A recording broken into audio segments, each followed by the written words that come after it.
Radio Sabre Church of Christ for Emerson Yebri and the Mobaba Chiche Yankupon Honsem Edwadano Yanimushiae Emma Butu Sofo Efa Adventist and SD Nomina Dapa 4 or more church Nema Enkuyi or more and Churchimuno or Sofo and the Babisuae.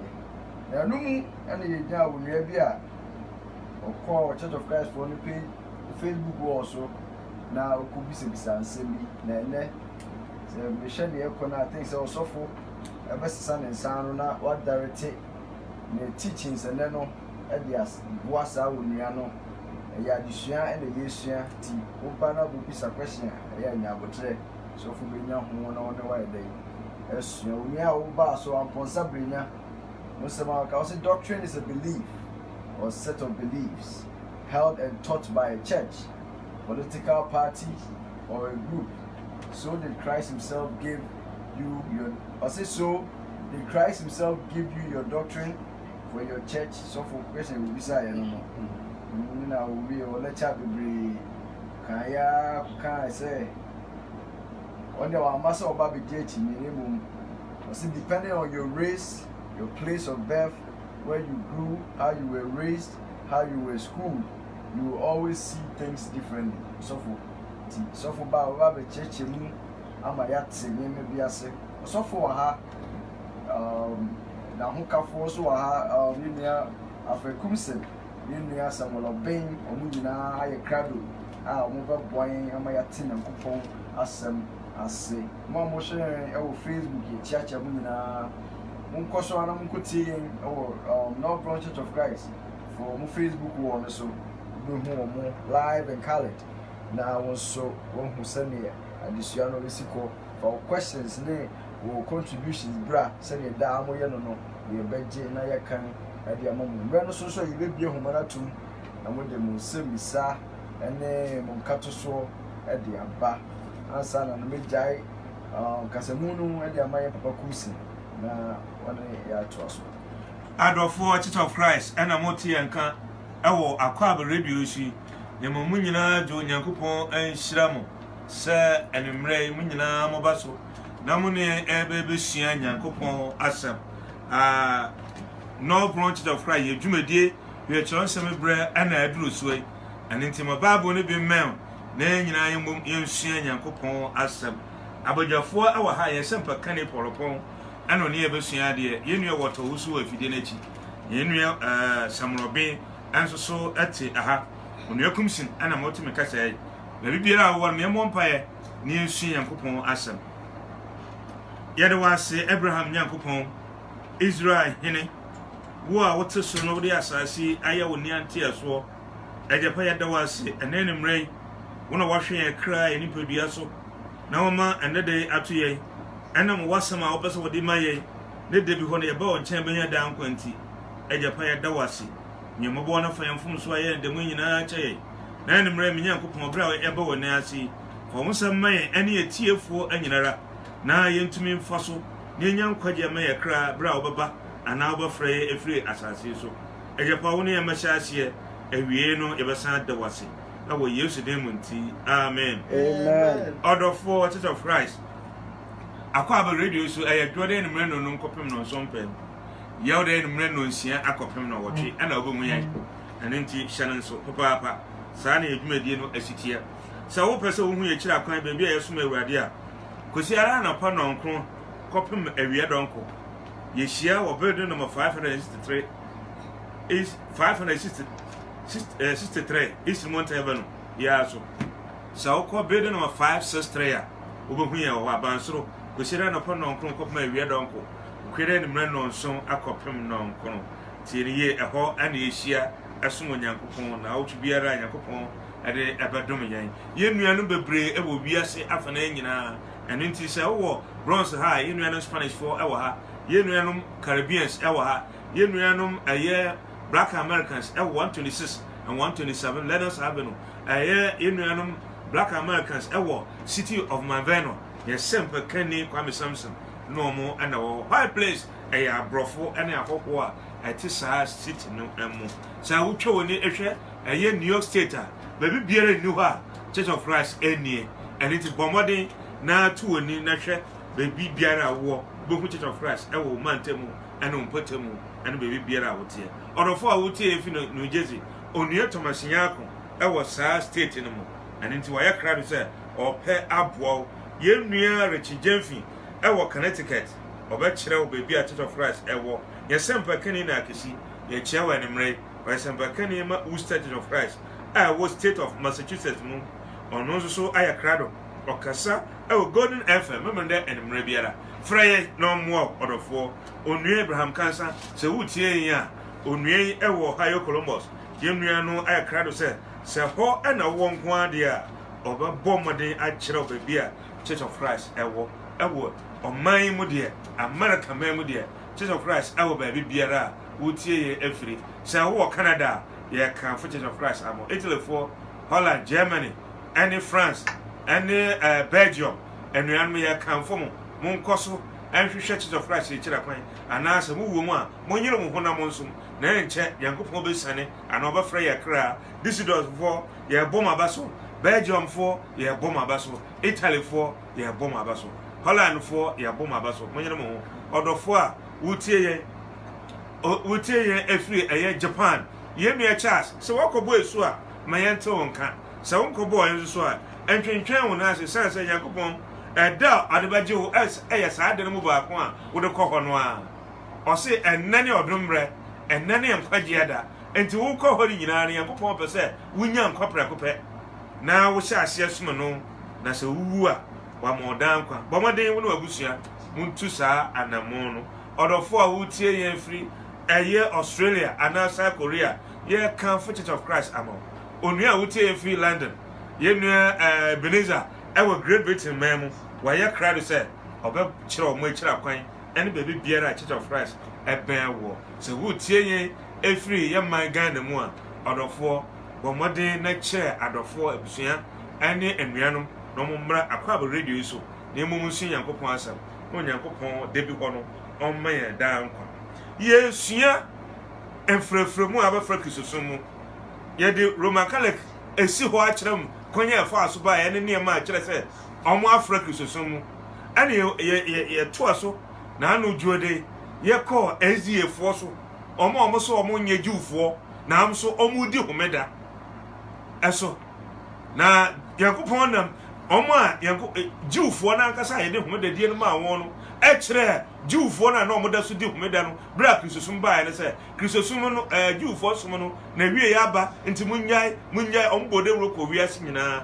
ebinom sakyera ebinom dwae ebinom de takashi ɛde sie Kristofoɔ yi so ɛtete wɔn nam pasaa sɛde ɔmo pa bia ɛyɛ ɔno na enumu ɛne yɛnua bi ananso sɛ ɔyɛ Jew ni o sɛ ɔyɛ Church of Christ ni o sɛ ɔyɛ SDA ni ɛnɛ de yɛ o ɔno nso baa so ɛbɛka nsɛm bi a n'adwene kyerɛ ne sɛ yɛ sukuu no wako sɛ ɛyɛ sika na wɔnya sɛ nyini na wɔnyini sɛ nyansa wiase nyansa na wɔnya ɛna wɔde bi saa akɔhyɛn no a ɛna yɛde dwumadi no aba na wieyɛ na nɛ ɛno na yɛbɛtakra ɛdiefoɔ deɛ na wieyɛ yɛka kyerɛ mo sɛ yɛbɛka kosi ne homededie na ɔmo di ne na no sɛdeɛ ɛte ankasa na nɛ yɛyie nua no kɔhyɛn na no na yɛ adesua tententen ɛna wɔde ato wɔ saa no a ɔno no wɔka ne ketewa bi de to hɔ no ɛyɛ adesua mu a ankasa ɛma ɔsoso Nyankopɔn ɛsiane sɛ ɔmo takra Paul mu ɔmo nimdeɛ ɛfa Nyankopɔn asɛm mu biara no ɔmo de ɔmo akyi kɔ anaasɛ ɔmo de ɛboro wɔn nnua ɛboro wɔn aboɔ ɛkyekye ɔmo gu mu ansa na ɔmo ho tɔ wɔ bɛtɛ asɛm na ankasa ɔmo ntumi antaake nti ɔdɔfoɔ a naano ba so na wobɛka deɛ ɛsɛ sɛ woka wokyerɛ deɛ ɛsɛ sɛ wokyerɛ ɛma wadwene yɛ sɛ wotiikyi ama ne nti anya nsunsuansoɔ ɛwɔ binom adwene mu no yɛbɛyi saa adwene no afi wankasa wotiri mu ɛne wɔn a wotie wɔ na yɛde Yankopɔn de ato hɔ na wɔde sade hɔ kyɛ so akyi ɛno na yɛduru so yi ɛne nti sɛ wadwene yɛ wɔ sɛ Kristosom ɛyɛ nkurɔfoɔ bi dia ɛyɛ abusua bi dia ɛyɛ kuro bi nko adeɛ a wɔto pɛtɛtuo na Church of Christ na ɛte akwaba radio so yi ɛnyɛ asɔre biara ɛne yɛabɛka feelings o Church of Christ a wɔ Bible mu ɛmu bi na yɛte Bible so yi Paul mu pɛn so ɔmo antumi wɔn enti sɛ ne yɛ kasa sɛ de apɔ mo kasa ya wontumi yɛ yɛsi eduenum wontumi ntake esan sɛ Nyankopɔn asɛm ayɛ no korɛ sɛ wo ka no korɔgyen a wo sɛ yes obi abo sɛ no korɛ pa na wo kan na atro so wo kan obi abo feelings any suggestions enipa ate abrɛ na yɛ bɛka Nyankopɔn asɛm akyerɛw de obisa no sɔfo wano nkɔ yɛkyia na ba brɛko si yɛda ase Samuel Obeng water uso udi chiame edema program yi asampakanfo eku mo adwumayefo mediafo asafo ewo no bronze mo akandifo Churches of Christ mo akandifo ene baabi a mo yi elders na yɛkyia mo yɛkyia asafo no ma nora motisi abontre na mo kɔkyekyɛ trucks ɛkyekyɛ complimentary cars sɛ mo de twi akra ɛde akyerɛ mo akyerɛ kwan no nyame nhyira by dankoma Joanna nemo a mintumi mo mudin nyinaa mudi sɛ adwumadie no enim no nyame nhyira mo enne de dedwa so na no dwoada no yewie adesua no yennua bi a yɛfɛ no amponsa brinya ɛde nsɛm bi ɛbɛto ɛyɛ wɔ no so a yɛde na ɛyɛ nsere kakra izan sɛ nsɛm we no emu ha but bi a obi ate wakoye wo no so akokenkan nti for the sake of wo ate ene wo akenkan nti no ya no yie wo ho enie Peter mo me dika ne tremiensa ni modunum no Peter kan sembai osai 1 Peter chapter 3 verse 15 osai na mummu Awurade Kristo kronkron wo makoma mu nti Kristo ni bia ubu Yesu se oyade sonko kronkron ewo wakoma mu kyese di Yesu ni wabrabo mu na afei wakoma mu koso ha enso mu siesie mu ho da bia ese wo oye nipa wotimi asiesie wo ho da se mo ba kyerɛ obiara obiara including yenua amponsa brenya mo be kyerɛ obiara de ban a obisa mu anida so a onua amponsa brenya abebisa ye anida so a ye kura no de ban ase etwase yetimi kyerɛ wo teniye Church of Christ ye pese ye ma wiase nyinaa etie ne se ye asori a Onyankopɔn edisi ho se emebɔ no kura ho dan eban enti ye ni soja ni a se skirmishes bi si na commander ye bɔ soja ben bagel no papa o se menye ready there bi soja ni biara wa ye ready sana Kristo sumo humu soja fo a asafo no aye no de biara ya ye dan ya ready say obi biara obisa ye ni da so a yekure mu no ase no ye betuma idan akyerɛ na ase eti ye nua no nsɛm a obisa ye no say doctrine is a belief or set of beliefs held and taught by a church ye ka doctrine eye gidie ehyehyɛ ye bi a asɔre bi kura political party bi kura or other group me ko to no verbatim de otworo ye bia saa na meka no ba bia oti ye no meka ne sɛ de otworo no no a so did Christ himself gave you your doctrine for your church eti de obi sane say doctrine a held of beliefs bi ema asori bi dia ye no person hunu say ye doctrine no Yesu na de ma ye ana de me di bisa no adi ayina no say Bible no Yesu na de ma ye ana say nye Yesu a uteni ye amponsa brenya Bible no Yesu na de ma ye ana nye Yesu a se wo ye anu say David dia ene ye kire say ye de ye gitum say Bible no Yesu na de ma ye Yankopon na de ma ye and therefore Bible no mu no doctrine wo mu no so no Onyankopon na de aiden e de amaye na yehwe kwan a enti Bible no ana ye doctrine na wo Bible no mu no e kwan a ye nsa e fa so ye den e kan ye eno ne ye no ba behwe de ye ka che no say ye doctrine no Yesu na de ma ye na de ye ka ne say doctrine biara anya Yesu na de ma ye no wo se ete se de ogufuo kogu aba no koda ye no na the time for be ye den gu bi frɛ mu no nti de egu afrɛ mu no ɛno ne doctrine a abɛka Yesu de ɔde ye den ɔde ma yɛ no ho wenum ne enkyerɛkyerɛ a Bible so mienu ne yakasa ɛna yɛtuwura atoro adiifoɔ mu ɛna afei yɛba bɛwura atoro akyerɛkyerɛfoɔ mu na nomu ɛna wɔwa bɛbisa adeɛ ban question enti yeyiwa no Yesu doctrine ɛna asɔre wee kura eti asɛmbisa ne sɛ ɛkwan bɛ ne yɛfa so a saa doctrine yɛnsa yɛ dɛ ɛkaayɛ tie ne ye Yesu doctrine ɛne de adeɛ afei wo sɛ bisa sɛ depending on your race obi baby a wofre so ya o color or ya black or ya white or ya Hispanic place of birth baby ya wo where you grew up baby a how you were raised e kwan ya fa so tete wo how you were schooled suku a we there you will see things differently from others eti de wo ka tell you say eni say you condemn asori biara esan say baby ye free no ana ama yenya de ye kan sanso na so obi so free baby foforo a wono so do obeka na ye de ban foforo aye foforo ye soronko madam for are you serious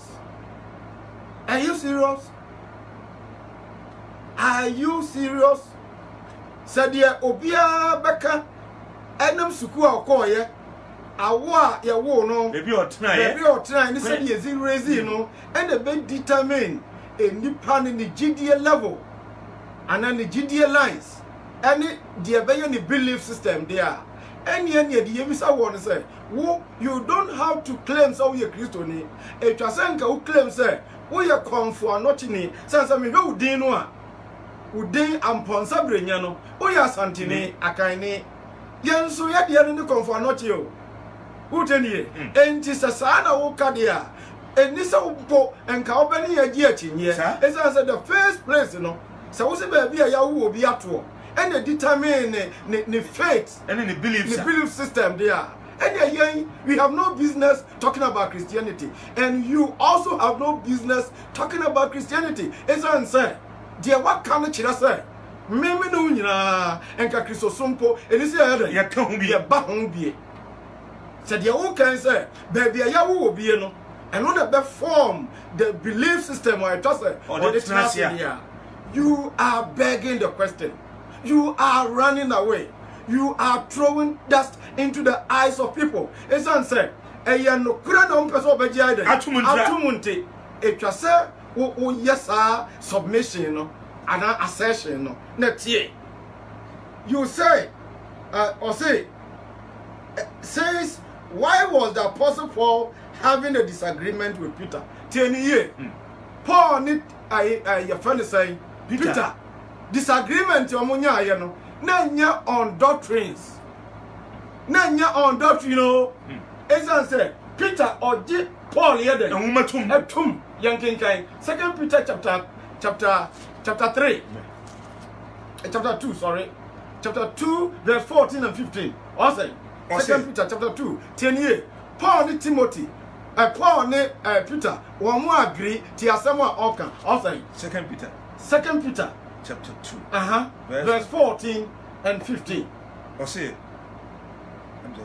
chapter 3 14 15 or say enti adofo enam say muru twen ye enum nti kwaso modern nam wo humu say nipa woni nkeka ne dam afie enti ebre Peter church ne brasofo ene ewiase seye a ewa animu se beba no was ezan samo twen osoro foforo ene restoration when you come be restore ne ma nyina foforo e dia ma da samane ntino mumma wo hu se nipa woni dia ban kekaye ene edem ni sinto awa sudwe mu owo wa bra bomu no waka o kosoma ya na mummu ye na wurade abodu kire ne se nkwaje ya charia Yesu a chan se eya nkwaje a opa age ye nti ene wa chere tini ye mumu bebre mu bu atemu dan ma ya ne se eye na ada ene onyankopon asama ye aka ada yen ana aka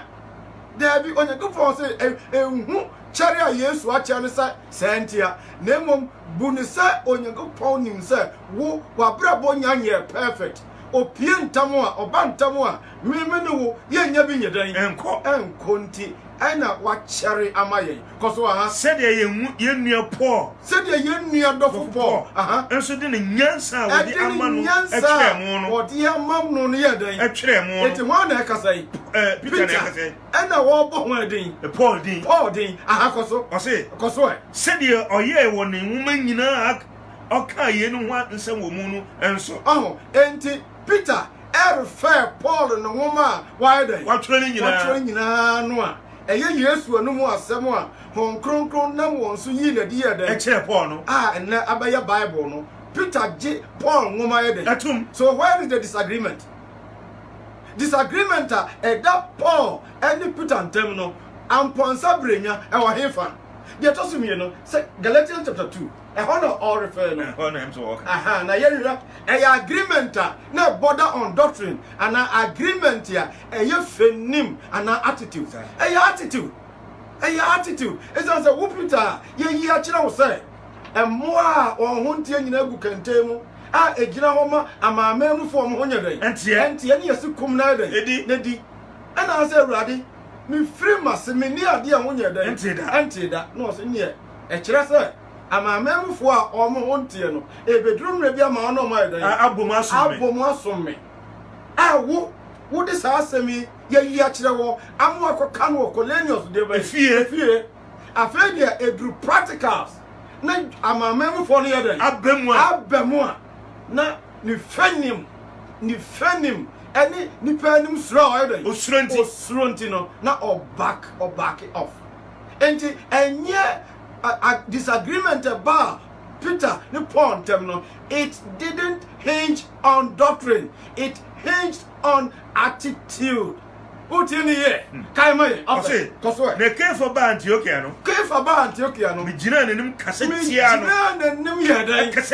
kasa ye dan etia no koso efrise no wodi mfumso bi enti mfumso nkyerɛkyerɛ dabi attitude I will show you no actually so I dan wafum koso aha ose verse 12 Galatians chapter 2 verse 12 koso ene say na enipa bi a wo firi Yakobo nkyɛn no nyammae no enipa bi a wo firi Yakobo nkyɛn enyammae no no ne amamemufo no didi to nsae de edidi enti wei enye doctrine ene oni Paul enya adwene wo wotani ye na mom ono na oya kokoasa fenim ene ne mra yeyi ne ho de ban edi wo sa asam no a etwa se ohwe na ogira ba bi etwa se asampa no de ya da ejira no Paul Peter ne mra ye nti no wo ye fenim ohunu juufo no a na ontime nka no ho nyedan enko amamemfo no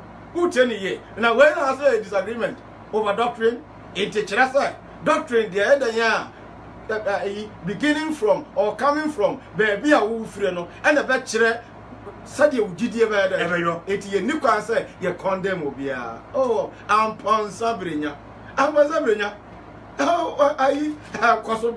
koso na obae no otwe ne ho tie ne ho firi won ho eti wei eye doctrine dabi eye ne mraye ni sinto wo betimi ayi Nyankopon nipa nanso na wo de ba sinto nyame asem no te baabi but attitude atwa se wo de fa ede nyame asem no ye adwuma no na wankasa wo sinto na ede aka wahye ebi ene hasei ye di kan akọ to 2 Peter chapter 3 14 15 say Peter and Paul agree on doctrine and until Peter commend Paul won no woman wa ede watro nyina na baabi a wo ye die it's neither here nor there enye doctrine attitude na esua na Peter eden ekura na yi no ya sheshe o wira fi say Yesu wo ye ni bi ebe wu amedan mewu amam afi de du say ya chi no eden gani kalo oba ne me amamemufo no say de mo yi a kire me no omo a abasum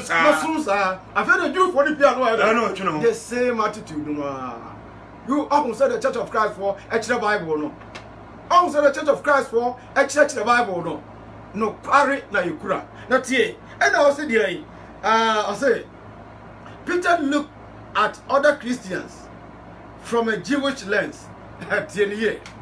Peter just no oho Jew Christopher Kayano no afa ni Jew lens and an spectacle as handsome way no denomination for ideas unim se wa kasama lens ban tieniye ye ma wa hunu se asempa a Yesu de ma ye no e de ma na soro no na ye dan eye ba ko eye one na baby biara asempa no ko ye biara no asamba ko pe ena na ehwehwa den ama obia however na Jewfo e wo mo approach a wo mo de ba asempa no de ba ho ama memfo wo mo approach a wo mo de ba de ba asempa no eno ntina wo ba Acts chapter 15 a o se mo ma ye ntro nkoma ama memfo mo adane aba no se a wo so asem otro ma wo no se ye ntro nkoma wo no wo hu se sa asem kro no ye dan ye ka kire Jewfo however in the middle ground no o preach say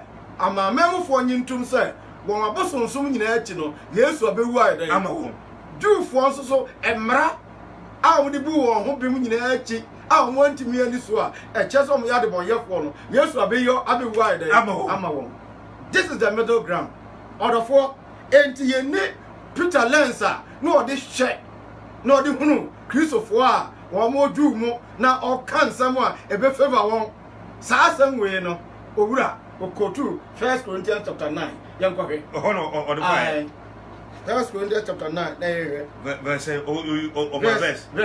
19 no also say na me hu ade nyina mu de enti Paul say odene ho de ban ade nyina mu de na so me hu maye akoa mama nipa nyina na manyadodo me hu aye akoa ama nipa nyina na manya nipa dodo eti nipa dodo ne yepe na me TV da Church of Christ bi nko ade wo mo say wo mo peli pa dodo oh sir ai proposal muslim won do kosoma ya me ye me say you deni na me ya you defo me ye me say de ban you deni we no anchira say wo oputu on Jewish lens o ena ma memu fo so no oputu Gentile lens we no nyina ye friend say denominational ideas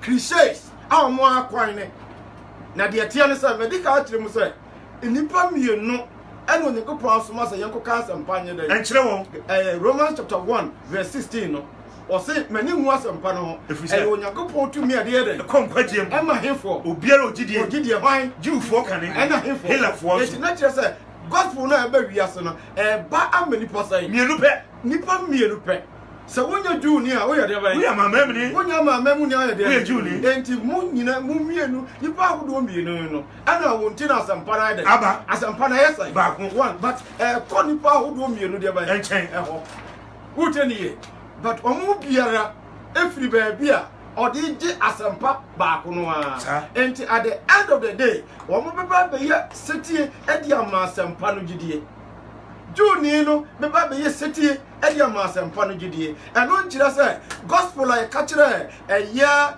Jewfo no nko ana gospel ay ka kire amamamufo no nko enso kwayi what say kofi doctrine ebinu no kofi doctrine ebinu no so kosoma ya koso me ye me hu say you dani me ma Yudafo koso na manya Yudafo wona wo emrase no me hye emrase de koso na enso me ye me hu say de owo emrase what you say Paul yasoma no say onko eye Jewfo mu no onko kanyam sam ye dan enkyere wo nipa one ne nam so ye Gentile so no ontimi nwura Jewfo de ban emu etiate sade a Timothy no one ne nam no se by force amamra emma yeji obitum ma otimi wura Jewfo mu na emu be mo kwa mo makanyam samai dan a kire wo no so mo de sankrofo ne dan efa so efa amamre no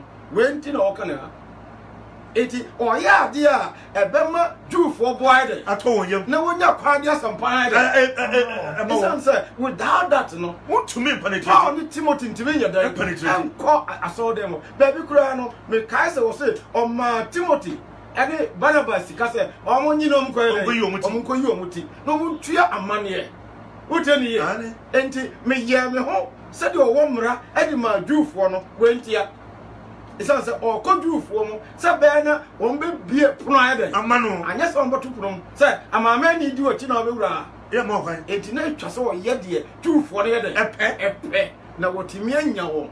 Hallelujah. Amen. This is not a doctrine. When your doctrine, Paul teaching here, I was from Kukwanswa, or the person, or they are PC, and now they are appealing to the Jews and our Gentiles. And for Sabrina, I you got it wrong. Because my verse 21. Because why?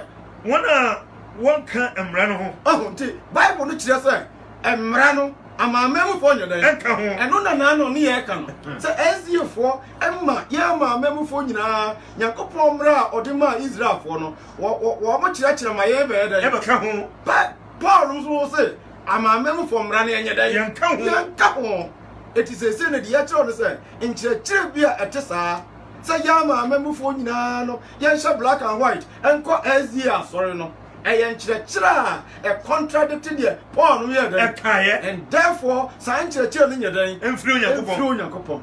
And on that, who cook pie and to be other and money and nothing ye.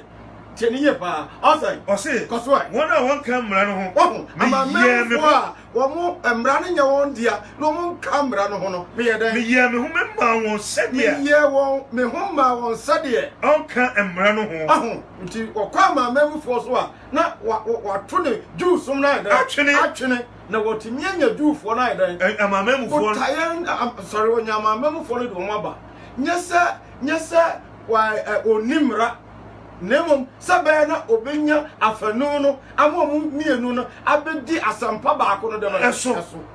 It's answer there was a barrier. Ephesians chapter 2 say now what during of first one and do for a man who touch no. I'm a member for Nsoa, ye freelance journalist, ye nim Braviano. So that's here. Two form runner here, the middle war of petition. I separate the Jewish people from the Gentile into now ain't me ma say you pay me no matter and brandy and blended my traffic and somebody it not a trase or Gilantamo. Now can someone Nipol me no bet my bet nothing. Now fay. One more bed. I di asempa ba kono de be echi kosomai enye se mini mra wonyankopon aho enti nye se me kwa ma memu fo no a kire se mini mra o koso ha emom me wo Kristo mra mu what enti ye wo Mose mra ene wo ho mra Kristo mra no na Church of Christ of was say Kristo mra ye New Testament no eno na Kristo fo ye de ye shaase wo mu ye shaase hallelujah amen na ti Kristo mra no Kristo gospel no Kristo doctrine no eno na Paul oje afeno no oye wa prepreja no mu mienu nyina tima de aba ho no ma be shaase. That is the doctrine. So when you are talking about the doctrine of Christ, you are talking about the gospel of Christ, you are talking about the words of Christ. The words of Christ, the doctrine of Christ, and the law of Christ. One and the same thing. Who tell you? Yeah, right. Now the Okaka when he was saying, that is what Paul said. Wherever he goes, he is a citizen of that place because he look at things from their perspective. Brother, where the name perspective, a perspective, yeah, perspective. It may say the outro ebiano. And one they are correct. Okay, not is to understand them, and then give them to Christ. Enti oya no do mu nyina abrewan. Christo. Under what law? Under the law of Christ. It is the outro and say, baby ya wo obi ato, baby ya obi free. And to tear the man, no, and a bema when your doctrine just what the other, or it's not so hard. Some years, dear, and your young doctrine, your woo, you ever told ye, and Antonia Mao, and your Cunorio, and the Tigarini comfort not you. And the young, the old kind, say, young funny serious, dear, and your natural say, ye need business, Biara, if not, why not? And your Santasadia. And you know what session here, then? You're wrong. You're wrong. You're wrong. And you know, Koso. Or say, but what does it matter? the important thing is that in every way, whether from false motives or true, Christ is preached. It says therefore, one adwena omo di preach di ate omo so no yo enyo eda yara Kristo no mo kan mo ka Kristo ho asem. Oh sir. Na adan ya tie eno so ko to first Philippians chapter 3. E ho no ko to ye. So say eda yara. Hwe de no Paul eka e wo Philip for mo no. Na o kire won mo e pese won mo e take advantage edi ni time ene assembly ekofa assembly de ba na ema won mo etimi candidate twa so be dey omuka ahai enye doctrine asem na mum oka ni time yen kohwe wo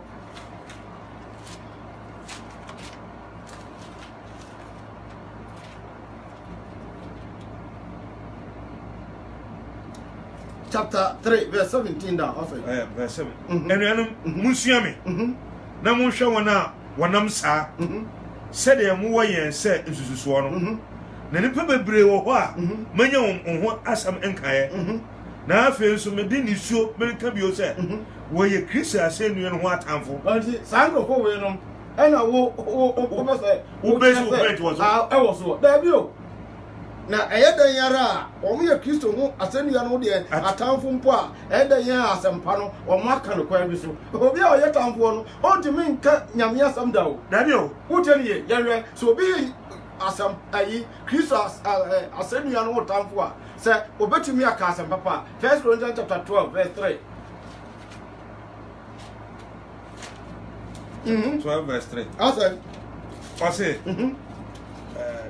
enti me mama hu se obiara onam Nyankopon ho mu kasa no emfre Yesu abusude eti so obi enye Kristo tamfo a no wo de honhom kan a Yesu de ma ena de kasa ontimi ntwa no ho maedan emma kasa Yesu abusude Yesu se oye abusude eti so obi ya Yesu Kristo tamfo a den se sa nipa no so no ebetimi abe praise de ban Yesu enti wo se ebi no ho a wo mo ye Kristo Yesu asenu no de ban tamfo atamfo koso wo se verse number 8 ne bebre wo ho a menya ho asem nkan na afi nso medi ne suo mereka bio se wo ye Kristo asenu atamfo won na won awie ye ne oseye won nyame ene won yefunu na won nim yam ewo eniwo mu na asase so niam ho ene wodwene so enti enipa wo mo wo sa adwene na wo mo akirekire ensam a eni se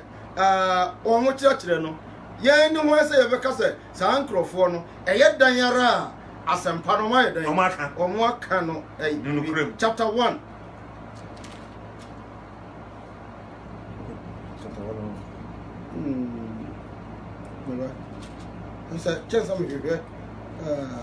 chapter 1 verse 15 to 17 also na also ebi no ho a ni tani etutupenti ene waka Kristo ho asam de eti ose obi wo ho a ni tan ene etutupenti ana wahye no so oka Kristo de ban ho asam koso na so afoforo wo ho a wodi eniso enso na eka nti ahai o kire unipa mienu a wo mo preach Yesu de ban asem ebi edi ni tiny tutupe na eka ena bi so de ade eniso a omo eniso nyame asem omo eniso Yesu omo eniso Nyankopon ena de ena eka ene de ka ebi no mfiri odomu pa ena de ka efiri se wonim se asampa no ho anu yenti ena da nti asampa no ho anu ye se dan yara etwasa mi defend asampa nti ena me mako defend ya yachemi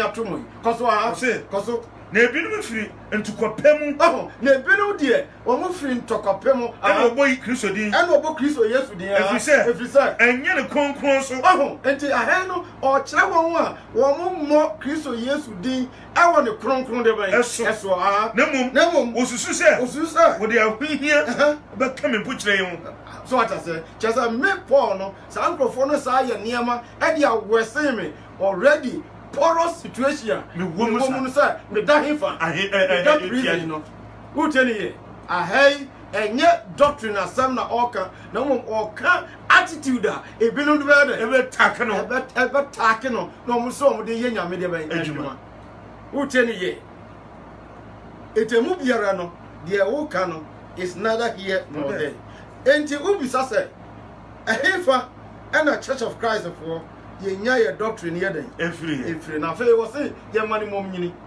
osaso ka ka ho okay no so ka ho eno de ya ka ne ha enti me waste me time na straight away doctrine no a obisa say ye nya ye doctrine free hin no ye nya free Christ ho ana no emwaye de mo ne say ane ene ye say ane dia e kware be so ene ye fa ya ye nya Christ de ben doctrine ye ka doctrine ayensam ayensam na yentie Matthew chapter 28 ataya no obibi Matthew chapter 28 18 to 20 and Acts chapter 2 verse 42 18 to 20 profo any tree ni nyina profo bla atan country I'll say 28 18 to 20 I'll say Matthew 28 18 to 20 I'll say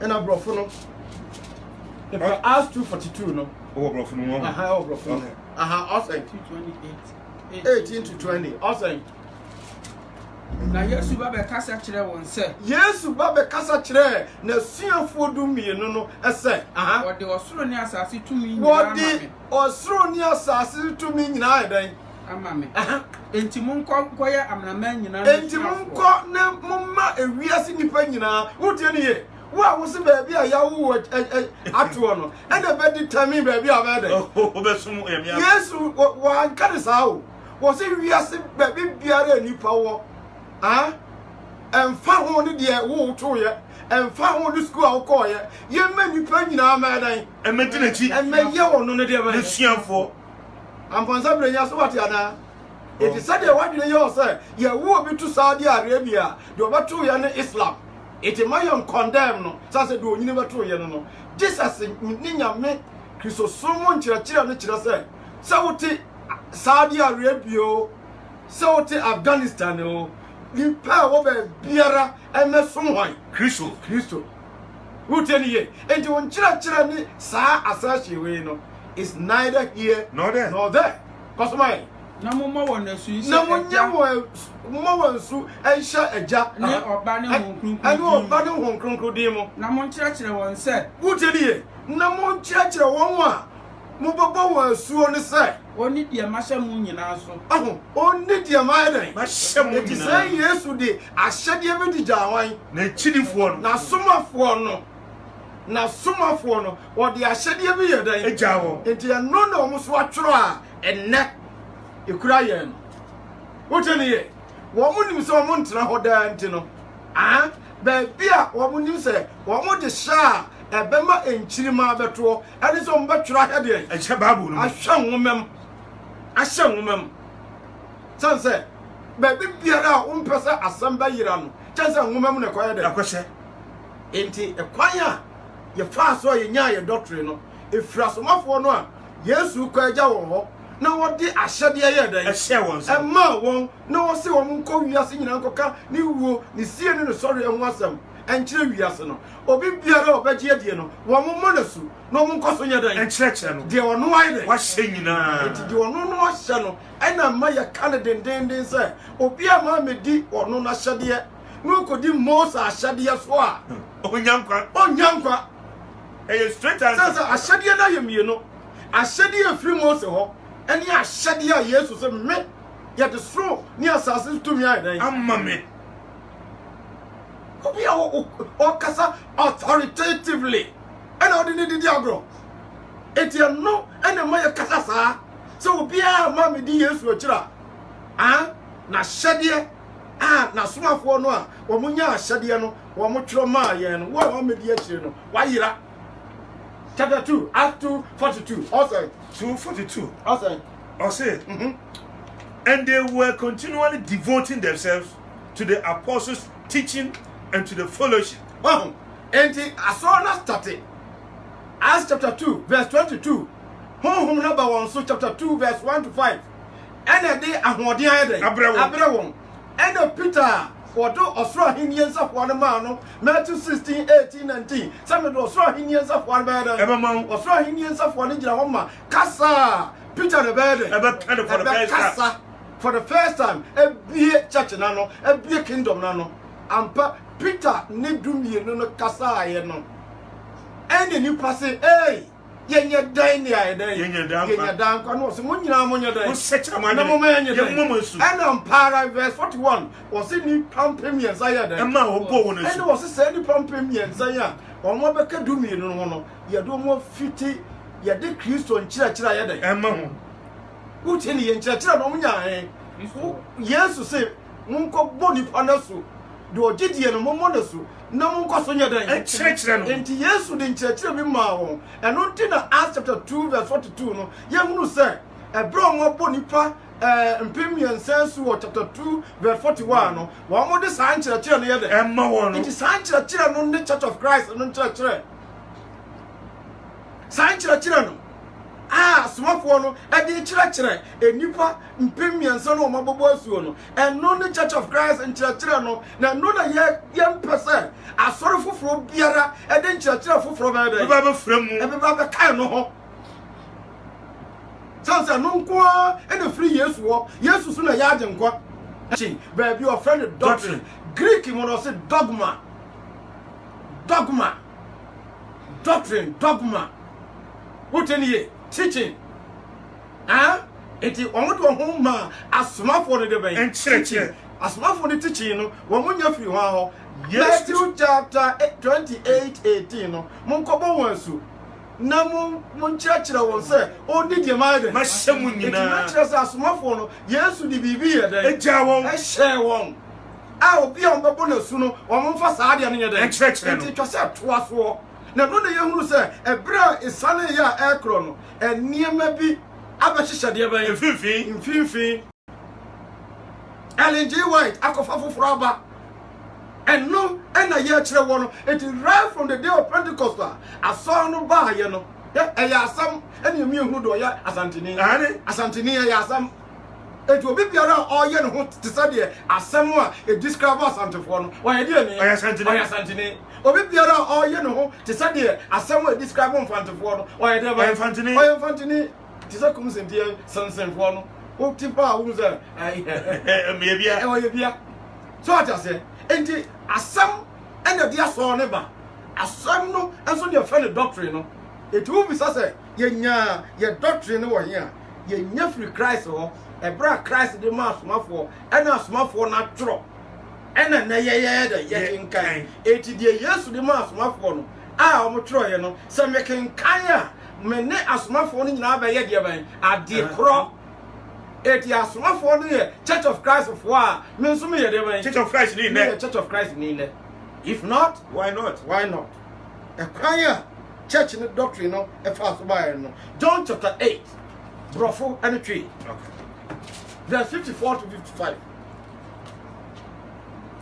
Yesu ne doctrine ɛyɛ ne sayings ne nsɛm a ɔkaeɛ ɛna ɛyɛ ne doctrines John chapter 8 verse 54 to 55 ɔsɛ na Yesu bua sɛ Yesu mmɛmu a ɛsɛ sɛ menhyɛ me ho animonyam a sɛ menhyɛ me ho animonyam a m'animonyam no nya hwee sɛ mehyɛ me ho animonyam a m'animonyam no nya hwee ɛnyɛ m'agya a moka ne sɛ ɔne mo Nyankopɔn no na ɔhyɛ me animonyam ayi m'agya no a mo se mo Nyankopɔn no ɔno no ɔyɛ dɛ ɔhyɛ me animonyam ka asɛm paa o kyɛ sɛ wɔn te sɛ ɛnɛ nipa a wɔn yi Yesu yɛ dɛ esi nkyɛn na wɔn se Nyankopɔn na yɛ dɛ ɛyɛ som no ɛna wɔn yɛ ɔyɛ wɔn biribiara sɛ Nyankopɔn no a wɔn se ɔyɛ mu biribiara me mmom na ɔhyɛ me animonyam kɔso so mo ahu no nanso m'agya no so mo hu no da na me deɛ menim no na sɛ meka sɛ menim no a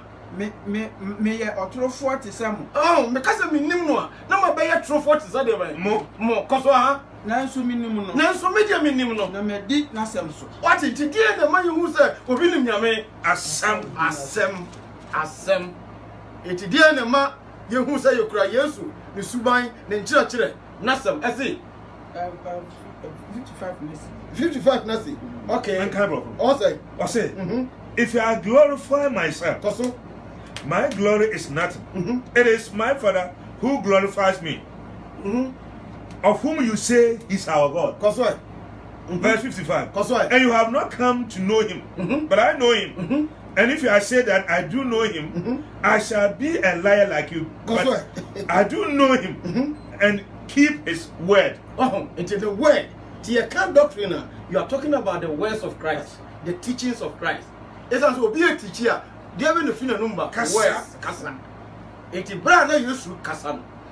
Ena odema somafo. Ena somafo atro. Ena abaya Bible. And therefore, the Bible becomes the doctrine of Christ and from his apostles. Okay, yeah, Luke chapter 6, verse 46 to 49. Bro, 4 and 3. They are his words. Luke chapter 6, verse 46 to 49. And why do you call me Lord, Lord? At the end of move, Debia, oh, you ra, yes, your Lord, oh, you ra. Now, so dear, and do not do what I say. oh, and the Lord be honored, yes, the servants, no, a bear the oil, All can. the all can, or buy your comb, Nampa, or mobile your comb. Monja collection, Cosiada, Nankanoan, or software, your friends and Pacani, Nankanoan, the Siwa. Say, oh, be also Lord, yeah, oh, yeah, the chair said, why you're so Lord, and they say, as someone who can over there, Ubeti. Because Verse 47. Because everyone who comes to me and hears my words. And hears my what? My words. My words. Entertain. Yes, the west.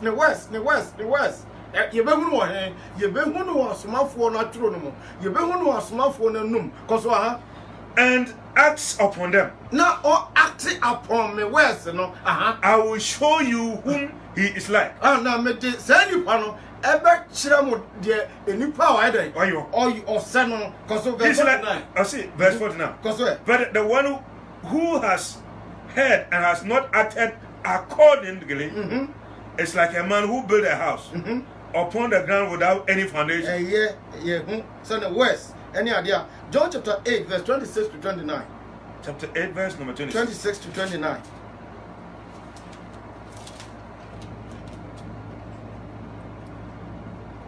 Open tree and John chapter 6. Chapter 8, verse 26 to 29. Oh, me woman Sampia, a trust a maker, Number Buatan. Number Buatan. Nadia Osuma men no yet. Nadia Osuma men no. Why are you no cough for? Why are you cough for her? Nadia Metino in channel. Nadia Metino one in channel. And none I make a mixture. And none of the catcher of the way. Yes, the doctrine, no. I am not some more catcher infant. Yes, not some more catcher, any Bible, no. And you will be said, yeah, a doctrine. As someone when you go for some years, now or the assembly my years, now years to cut, sa some day. Actually, we are seeing no. Sa some no, ever the name yet now, now every year, transam no. And Abayan and the Numusam and then the doctrine. Chapter 7, John chapter 7, verse 12 to 13. In Tantampa, I'm saying, a Dawson. Verse 12. Awesome. No, Bebre Abba and Crawford a cocoon one home. Oh, no, baby, a bank of Foco. Every year, so no one's been so your way. Everyone say, oh, you're papa. Oh, you're the Papa. Says he has added, oh, this is an idea. Munkaso is a good man. He's a prophet. Say that you follow me. Even so, in the Papa. He's just as good as any man. Even see Debbie. No, or that damn Crawford. Or that damn Crawford. So I have been who yes, that person. It in Yaman was a net, a bit of sa. Now, see the phone who won't. Now, in so do that for no won't know. Obi yin him and kind of want some. If you don't want to me, you won't, and no man come once on the way. I'm kind of want some pefe. I see. 12 to 13. 13 is yeah. Okay.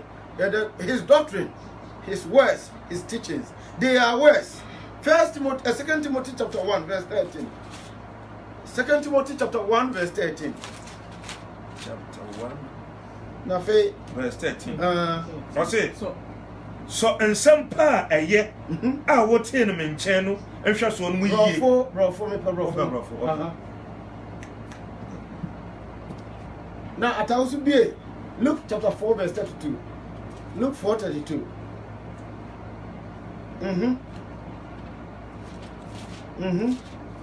First Timothy chapter 1 verse 13. 2 Timothy 1. Oh, sorry. Luke 4:32. 32 also. Na ne nkyerɛkyerɛ yɛ wɔ n'ahodwiri. Brofo no bɛka no sɛn. Say. Me pe Luke 4:32 no awaka no. Oh, okay. Brofo no. Luke 4:32 also. If you say na n'asɛm no wɔ ahoɔden. What?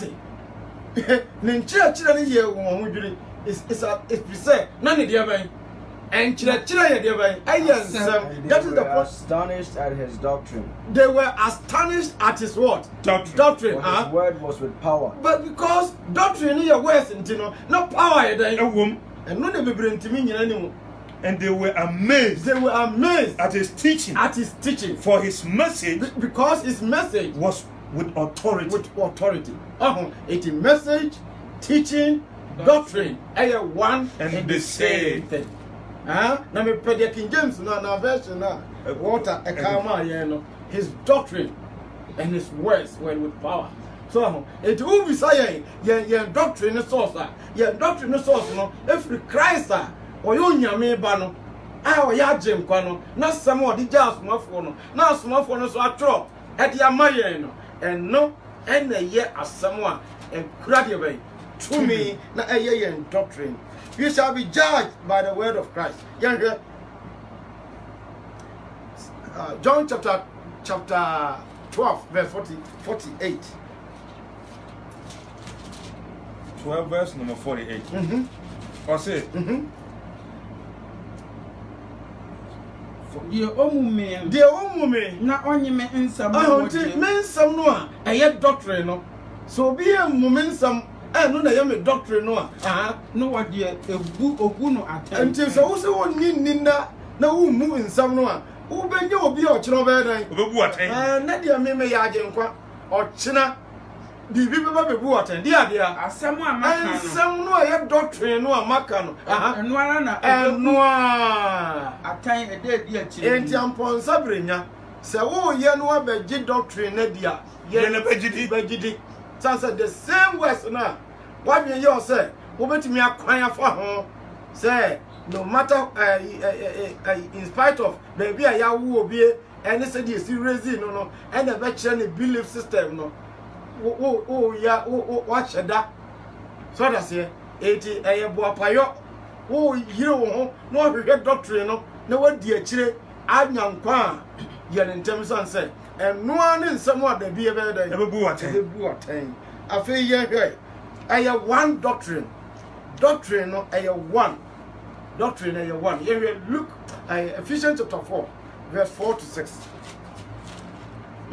verse 4 to 6 also nipadua baako nipadua sai baako nipadua baako ene honhom baako ene honhom sai baako koso sɛ de wɔfrɛ mo nso mo frɛ ni daaso baako mu enti ampansa brenya nyagopon frɛ nipa nyinaa wɔde anidaso baako na ɛden afro bia but wo se da bi frɛ ba frɛ woni be gina baby a wo to ye de obeto ye ampansa brenya ani mu amodwen sɛ wono nyinaa da bi o enka Paul matwro Yesu Kristo eyi ne ho adi kyerɛ no a yi ne doctrine akyerɛ na mana kyerɛ no ka antwerɛ sɛ Awurade san baako Awurade so ande a ogitum sɛ Awurade yɛ baako de a Nyankopɔn so ayɛ san ɔyɛ baako ɔse sɛ de Awurade baako gidie baako koso esubɔ baako eti ni nyinaa baako onyame anka sɛ depending on baabi a wo no ɛsɛ wo so wutu nya wo subɔ nko ɛne wo gidie nko ɛne wo gidie nko ebinom sɛ Yesu sɛ meme yɛ esiremni a ɛnsa a wɔ me hɔ yɛ pito eti yɛ kɔlɔsɔpa ɛsɛ di pito na ɛdɛ ɛkɔlɔsɔpa na lɔsɔpa no na wɔde baɛ nanka sɛ wo mpɛ sɛ ɔmkyerɛ sɛ yɛsom nyame sɛ deɛ wo pɛ no deɛ wo ɛwɔ wo hɔ e wo krom and I would assume wo de som nyame just the prescription. o ni prescription your friend existentialism doctrine I just say Onyankopon ni standard de manipa eti baby biara wotie no nyame ji utum ene bibi biara wo so ye dey wo yamo wo ye dia som ne san say de wo be ye dey wo beto ye no you call it existentialism. Then we have another doctrine we call relativism. Relativism no so me say Onyankopon no kure it is a gray hair black and white neither it's the Church of Christ in me kase ye de ne white throughout either you black ye dey esisim into relativism. You can't be 100% to say the wo kan wo no why dey wo hu no kure because of relativism. Tieni Jesus said no kure be dey was na mu be hu no kure no e kire say no kure enya relative. Say you black I dey black enya relative say depending on the angle I dey wo free ba wo hwe no as I would just say now, you know, lights never mind yesterday, a red and so now black. No, I can't say, we know here philosophy. And woman swim and a sabran to a other. Freeba. What school? Well, just say, I don't know. So I say, now, won't Timin Taki, Church of Christ. Won't Timin, Mumu degree in Crabio. You now, so what is Taki? I thought Timin Taki. What does that mean? Degree. And not a baby. Babru dear, I know Yakupo Sada and Ofre Obi, so what my yours and Pakani, but Kenyam some other and mammy. Tell you about Casa from 4 crowd and copies to be learning. Kay and woman. Check the secret. I don't know existentialism, me, and the secret to me. And I don't know. Any Aristotle,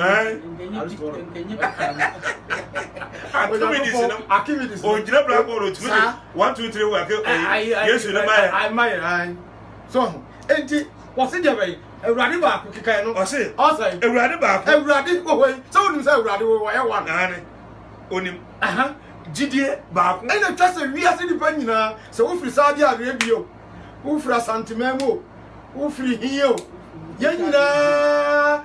GDS, I hear back. Just say back. Now, no, I catch you say. And Nisa would GDS from a free idiom, sir, depending on baby. We are here. Said your work as a baby, a raisy war, and then I used to go out for you. You are spewing poison. Said an animal kind. Poison, power, no spew.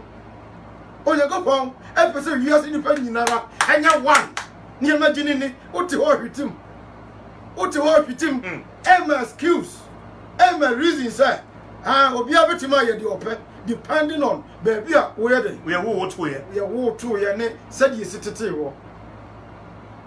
Outrageous. Cause my say cause subo ba ko. What it?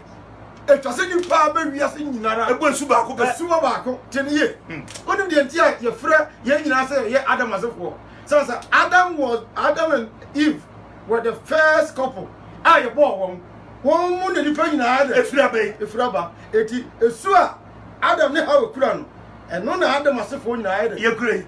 Ti said there a subo no to say block laying machine, making machine. Ya ti anwa either. Egum ni aboso. Bros do na dey si udan ni nyina. The same you know stencil no mo nyina fire. San wo Yakopon eka. What does it? A dana utimuno broke in our size here. Now, one my dear man here, machine, any moldu no, a subono, any acquire a moldy, my about yes, no. Nina size, it was a back, and I will say, Debbie, it is in our size, depending on baby, shame on to you. Cause my, I say, cause you know, Kuponi, a job back, you know, Kupon, so, and you're just like back, and says, Sasana, what's right here? No, feminine, Bracums and in a ma. Our depending on die, I could have been on the better side, or you come see back an hour. So that's it. So, insofar as a woman free, Bracums in Muna appear here. ne mane wo mo enti ne maye 100 kra ne mane wo mo koso maye ha koso ye nyina Nyankopon agya baako a odi ye nyina so ha no fa ye nyina mu enti emfa ho ne wiase ne ba bi a de wotie Onyankopon baako ne tose odi uso owo gidie baako anu na esema obeye ne ba owo sumo baako anu na do ba ne nkyai owo emara baako one lord a onu na ma ode ban emra one lord na se no kosoma ha no offer ye nyina mu na offer ye nyina de no oti ye nyina no betra ye nyina mu to no matter where you live under this planet what I say entinye Saudi Arabia fonche chiranko SDA fonche chiranko na Bangladesh dem Roman fonche chiranko mu na mu de sahaba na no ni ye chese erroneous sense onyame ba ko no wo hu eja ba ko a under his roof ne man obi adwon ko Obako na oyi chop money. Ba ku di abetie na ba ku di fufu. We dada media do say you. Sir. No, say ne onyeja. Onyeja ontimi nka na manye dan. Emwa no na che won say today is for this. One na ka kire wo. Ampanse brenya onti atira no de ya kire no. Okay, ye da say. Afi de ye kire say asempa no. Wo see ye nka ne wiase de ba nyina. Luke 25 Matthew 24 13 14 Matthew 24, 13 and 14. Now to be Colossians chapter 1. Colossians chapter 1, verse 5 and 6. Matthew 24, 13. And Tiasampano, who was a baby, I have water, and a bachelor was some persua who be dear today. I am correct. One gospel. It who are Bangladesh, you, who are Afghanistan, you, who are Maya, or more civilized. Omo ye illiterate. Omo ye illiterate banana republic krana otia Onyankopon say yem fast and pa ba ko na nya da. Emra wo. Koso de obi enkan. Matthew 24 verse 13. 13 14. Ose na de obegire ma kudru awie. Entim emra mu ya din baba. Chire poni ni atradifo ene boni be koso ntino. Ebemma obi enya appetite say nyamsom kro be de. Obesum bi. Dem do oba yire no ho in the face of situation no obejire makosi awie no onu na obeje no koso na obeka ahine no asampa no obeka ahine no asampa yiwiase nyina awo hifa edi amanama nyina edi mai amanama nyina dance edi be edi kodi amama na dance asampa no eyesan baako wiase amama no obi awo na asampa dabi asampa baako no edi di wiase amama na nyina de ba dance Ampansa brenya you te enu ansa na wie na ba ansa na wie atemu da na ye aba what you say asampa baako for all nations one gospel for all nations enti enye Afghanistan ni se ono ye wo no tira Afghanistan ti no ono no so ne nkyerɛkyerɛ nie eziyefo depending on baby ya wo no to ye se eziye maame na wo no a te ni ye obi wo wa Bible se ya wo no so meyira. What does it? Akwala ya wonu a osa nyame munfo se ne maami ezie near ote atromo a owu a okọ heaven until say obedru the age of what? Accountability. Obeti Church of Christ one church. Now our choice say obetimi a rule mienu ne dem entem na yet na ni be gini maami atro no no ho ena na fe no onyame bu no de ban anya sade a akwala bi ti Afghanistan owu na okọ heaven yanso ne papa wu a okọ hell uteni ye asampa no ya asa Yesu ka kire say mo nyina mo benya nkwa je dia ban oyiraba adenti no won de frɛ no oyiraba mo ye ne dai obeda obi wo ha oyiraba ba bi okopie no ho we have there a difficult to say. What you have been doing? And no crack, no idea. And do that. Somebody is how much you know. Your money, dear my Sumai. But up Aquala on chino, Cobosu my photo, yes, for to the Coro. And somebody is like what Bahakakra or no more, no more. Oba the price for the place. Oba yes walk akra. No sneaky Kobusumusu. Wa Kobusumusu kakra. Wa South Africa or no move lost up. No say sneaky ko or baby oko. And so next time the best sermon. A very powerful sermon. What does it? Jesus say, oh yeah, dear boy, or Yaba. Oyiraba ne say, "Who ya dey obey?" Obeyira. Bro, for no say he is the son of perdition. Son of perdition. And maybe no religions be wa. Oh ya the dying. Oh ma me hu dia head. Near Kaida. And on chira Onyankopon na ayen sa. Ayen sa. Ono make sa choice no. Na Yankopon so asia. Argentina wiase amaye ho. O say Israel na ma yi no. Enkola me no e ya furumu. No yi ba kwa e dey. Eja ba ko. Church of Christ ni mo ani nyi say wo church no e Christ church no. E na Jesus say ne dia. Dia kan na so a reject. Bebra mo tia se. What you say? Enti dia no na ma me no me kasa sa no. Say me de nyame asese me be hunu wei. Say enka me ti sa wo mo ade. Akanu abia. Onyankopon ompa me ho obesai me. Wiase man na wo ho no.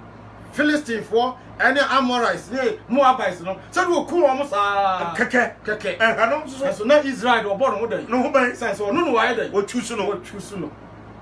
Danyame asese wo tusu ni pododo wo wiase mo wo so wonam asempar so ai dai afre yen na wo mu aka on follow it is no Colossians 1 verse 5 and 6 also and that's why that homa mo osoro and that's why that homa mo na wo hifa osoro asempa no kwasem watie asempa no wo se yenko kan wiase nyina no a wo wonya mu kwaya tibie ni nte asempa no na atomo enti asempa no ekoto Christopher mo Colossae sadia ewo wiase nyina what enti sabra no no mo aka asempa no ama wiase na na wo ho no the dan world no the brakunsi taka the dan world your friend the Mediterranean world Jesus say me come home kosi wiase no de ba ewie iti omo preach evangelize say wiase no no Jesus was with them. Until they Jupiter got talk prison no obi no. Ono na yes edwon. Sir, me come on afia no. What does it? Me come on cause it's a years no better. No kuna wie. No kuna wie. When you go for mount ya say da. Amen. Cause my Sadi e wo wiase nyina nso. What it? Na eroso aba. Na so aba. Ko so yini. Na no say bi say mo aso no e be dey ni be hu say ni Church of Christ. Aso no so aba. Na koso ye dey enyini o se no mu kuta o fi so obi ehun won wan ko ka no mu kuta ti o fa so che say en sorry do mu no dey e be dey be hu Church of Christ no ye hu no o se no mu kuta asoma for dey ba e no na ma hu no asoma for no chire pan bubu en mpa bo mu ara saa ne ma no en ma hu no aso no e wo no mfafo dey ba duduo no mu hallelujah amen o pa hu eno onsam ena ye ka no se be na eno be dance no wo say asempa no wo mo aka wo mo bre no so ama wiase no na wo ho no Mediterranean world no asempa no eto nipa e dey na wo nyina asempa ba ko enti enti se baabi a wo gina ye wo suku a ko ye wo upbringing and the be determine say asempa no true one na abenya ana false one it is sadia Church of Christ before mu come on ntum na munya se mu tear ebinom dey down. That is what he wrote. You are tearing people down. See or say so stop tearing down other people in Christ because you are looking at them from your lens. Ti ye lens ye ena me kasa so mo ayira na ye kasa ai me kasa ho asire Bible no ya ho na asire Bible no ya ho na asire keke odo wo mo pe escape route eye philosophy alibi ai bibi dia dwane ai dan afiri ho afa ho so ho say ye nyai no be obi biara bibia wo bia ye wo be ezie ni no ezie fo wo no nti no oye dan ye ezie ni se me so ezie fo na me ka te o na me comment this o adenti na Methodist fo na wo me na me wo Church of Christ me nyini wie ya asempa no nyakopon pese wo gime nti na be to me no me ye setie edi nyakopon asemu ni ana me de me ho maaye Paul so sa na no tie nti wo se ba bia ya wo to Galatians chapter 2 yentie maybe ya wo to no betre di doctrine na so ogidia enka Paul oka Jews chapter 1 verse 13 yeah okay me chapter 11 of verse 11 na enuanu mama hu se asampa me kan ne ntse nipa de asampa ya kan ye no ntse de nipa na de aba enye nipa ntere cause every say enye nipa ntere na me je no nchen ya je no ya kire we de no the source from Christ to the apostles, from the apostles to the Bible. Because that's one fine church. Now, young Paul say, or not the fine church of practice the media church. I would have come, but maybe a oh, Acts chapter 2. Acts chapter 2 was 30 verse 1 to 47. I tell you. I said the next morning, walker. Now, Ubia, a software, Sabi a class, not to the bit my kind, you come 40. You're Dawson. Now you find any papa 20 me and Kaya. Now Bible College Park, no. Mucha Mushia. Oh, as of be so punishment. Yeah, he too, you know. Who you know as of my brother to Ako. Hentuaka. What I said? Tumrika go home, I read Baba. Acts chapter 2. Oh man, and some John come to Sadia. Acts chapter 2. I know. I know who train.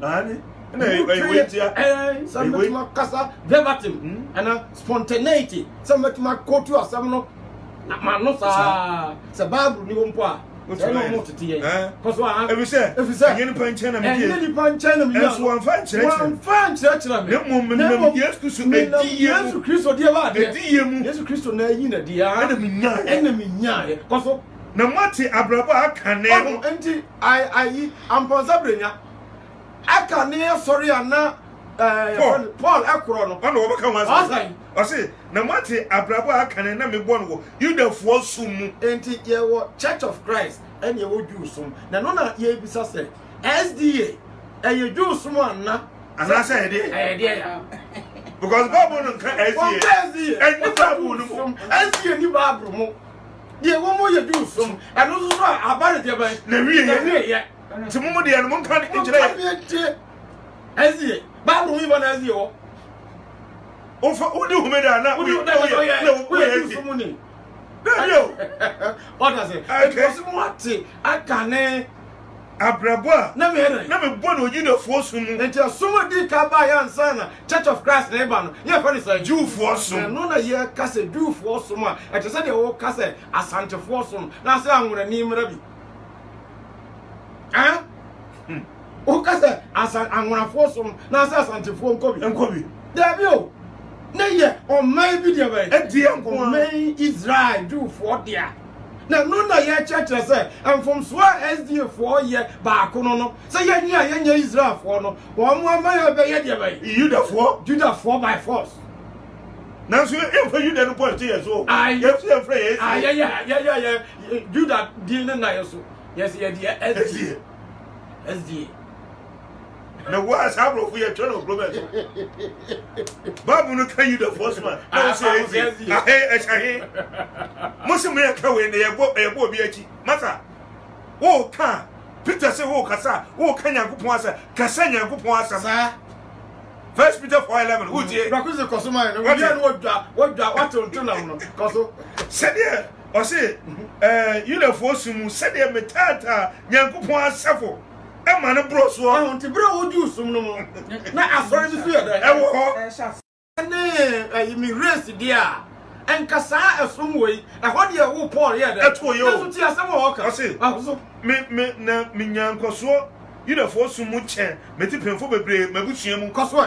Na me bo agyan ma tete sam ho modern. What? De onu ba tu ya tra so. Do ba tu ya enu nto no bom modern. Ama ne ya da. Tra so. Said ya asori kura wo koi no. Asoria enye true. She said the Paul the enye true. Nanso obom modern no. Saa na mumu bebre bom modern won sorry awudo mu enya no kure mu. Wotini ye? Koso ha. Na verse 15. Galatians chapter 1 verse 15. Koso. Na so de oyi mi fi. Na yem. Na mero so ye no. E so de oyi mi fi mi na yem. Me ma me yem. No onam na dum so afra me no ani. Onam na dum so afra me no eso na ni. Se obeda ne ba oni Yesu. edi mimu ewo me Yesu mimu epo mimu se men kan ho asam se men kan ho men kire amanaman koso aha entamara wasinti wo se ebra call no ba ye se wo da ne ba Yesu adi wo mimu se men kan asam nyedan kire amanaman man hwe som na me yedan mi wo mu no na me bom mu de ba emode no na me yedan entamara mene honam ene moja anto ejina no discussion entiteniye men kwa na no bia ya wo to ene determine say esom no wotena mu na eye ogidie kosuso obewu a Argentina Paul wa free way mu example ere amawo Argentina Paul la free way mu odofo Church of Christ what the yan now the asemo ampon sabrenya kosia biem o what na saibra kosia biem na we de ye nwie kura o cause ye at the end of the day nipa nyame do mbeba atemodwan bra ne ye Acts chapter 17 na me fancy Acts chapter 17 verse 30 to 31 now for Revelation chapter 20 verse 11 ne santi onyankopon agu nani agu mra ahodo a onim no so nti bia ayamponsa brenya emre bi atwamu a na wonte san kyerɛkyerɛ sronku wei enti aha na afei die o hye nipa e wo ma nyina se adenti na nyankopon sa ba bia ya wo to ene be determine the type of gospel abede obegie dia na abete no obehye atatobo obehye wiase de ben nipa nyina adentia Sachira wona se wiase nipa nyina anya dan sachira wa bi sachira wo mu adwene aha efrisa wayi da bi ato ho a onam obarima bi a wayi no asi ho so bebu wiase aten tini nim koso e ono na wama no asori afiri awufu mu eti se Yesu no nyame ma ne ba se onye wiase nyina age nkwa ene obesa be ye wiase nyina de be temufo what does it enti emfa ho ne ba bi e wo Yesu beba bebu atan no de die be ne bebu atan asempa no say de onyeme no omumi no won do why den ogun atan na nsanwa ma den maka eno na be den ogun atan nti what Yesu o na bu wiase nyina atan e de na de ebu atan asemwa why den waka Revelation chapter 20 verse 11 to 12 and verse 10 no chapter 20 verse 10 to 12 that means translate also verse 10 na obonsam odada won entiteniye mu amabonsam kwan ma ne dada mo ebo adwaman nom sai di nsekuro ayi abayisam epesika pebone eni atron kire adada mo no obonsam a wadada mo no aha woto no twene ojani sofi ade enu ojani sofi tare enu mo aha dia aboa no a ono ne Roman Empire ani odifo atrufo a ye ka mo wasam kire mo a muntie no ba bia bonsam wo no eho na aboa no ene wo a utie bonsam ene adifo atrufo no utie wo no ba bia aboa no wo no ba bia bonsam wo no eho na wo so ba dan obekro koso ha no boyin wa ya de na be yesa ni pari nyina ya de ewia ni anajo dada koso brakuze verse 11 koso na me huna yin wa fita kokoko na wa de akonya kakraka bi besi ho ne de otiso a ne de obetra akonya no so a asase ne osuru dwane firi ne asase ne osuru ye dan dwane firi ne koso na wonya ba bi ama wo na yenya te yehu afo a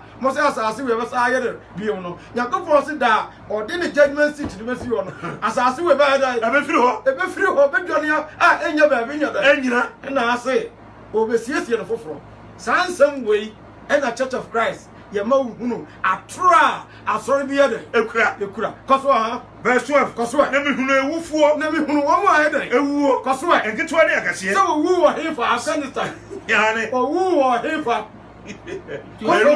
Beirut Kuwait enketo ne akase aha so wo gyina ahimwa no anim ahun teteniye Yesu nya tenase a be emfa ho ne ba bi a wo emfa ho ne school aye da ukoye emfa ho ne upbringing won nyina beba de bai ebe be gene ahimwa na nim na fei ye buotai koso ha na obiebie nwoma mu aha nti afei na se ye hwese Koran beba mu bia obiebie nwoma mu na obie nwoma foforo bia aye enkon wo mu frɛ no nkwan nwoma aha na wonam ensam a watwro no nwoma no mu so ebubu ewufu ase eti asɛm no eni atem wo no atemwo no ebeye nsam ayade ya tro no Bible no mu wote ni ye etimfa hu ni ba bia ya dan ye wo eno abringen sa asam no eno nyame se odi bebu wiase nyina de atan de nipa ba ko eno atemwo nso obetra atemwo de bai edwane so ayese oni Yesu Kristo na no eno onyakopo amana nyane